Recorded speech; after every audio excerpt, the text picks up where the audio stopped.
Formula areas గురించి మాట్లాడదాం. కేటీఆర్ని వారంలో అరెస్ట్ చేస్తారు. ఖచ్చితంగా గవర్నర్ నుంచి పర్మిషన్ రాగానే షోకాస్ నోటీసులు ఇవ్వడమా లేకపోతే ఛార్జ్ షీట్ దాఖలు చేయడమా ఏదో ఒకటి, కానీ కేటీఆర్ని అయితే అరెస్ట్ చేస్తారని ఒక చర్చ జరుగుతున్నది. మీకు చాలా అనుభవం ఉండొచ్చు, ఏం చెప్తారు? కేటీఆరే స్వయంగా చెప్పిండు కదా, ఇది ఎవరి పర్మిషన్ లేకుండా నేనే చేసిరా అని. నేను క్యాబినెట్ ఆమోదం కూడా అవసరం లేకుండా నేనే స్వయంగా చేసినా అని చెప్పిండు కదా. ఎందుకంటే వాళ్ళకి ఆ ధైర్యం ఉంటుంది, చెప్పే ధైర్యం ఉంటుంది. ఎందుకంటే కేసీఆర్ కూడా అన్నాడు కదా, ఏంది ప్రాజెక్టు నా కలల స్వప్నం, నా రక్తం చెమట తీసి ప్రాజెక్టు కట్టిన. ఈయన కూడా ఈ రేస్ అనేది ఏదైతే ఉన్నదో నేనే చేసిన అని చెప్పిండు.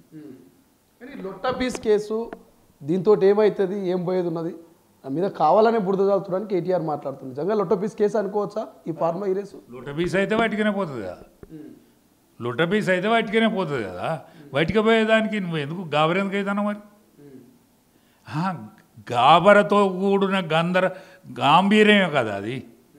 ఆ గాంభీర్యం వల్ల నిజమైన గాంభీర్యం ఉంటే ఒప్పుకుందాం. మరి గాబరెందుకు? నలుగురు మెచ్చే తీరుకుండాలి కదా. నిన్ను చూసి నువ్వు అందంగా సుందరాకారం చూస్తే నాకు కూడా సంతోషంగా అనిపిస్తుంది. అందులో గర్వం తొనికిసలాడుతుంది. ఎందుకు? ఇంకా గర్వం పాలు తగ్గదా? తగ్గకపోతే ఎట్లా? ఒక పక్క పెద్ద మనిషి వెనుకకొచ్చి ఆగమైండని అంటాను, వింటానము. ఒక పక్క మీ చెల్లె ఆ మాటలు మాట్లాడుతా అంటే నలుగురు పక్కన నవ్వుతాను.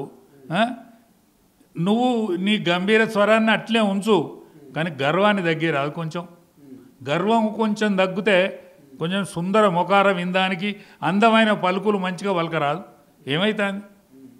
ఏమైతుందే? చట్టంలో ఎవ్వరి చుట్టం కాదు, చట్టంలో ఏది ఉంటే గది అవుతుంది. నిన్న కాక మొన్న మీ చెల్లె తివారి జైల్లో ఉండొచ్చింది, చట్టంలో ఉంటేనే అయింది.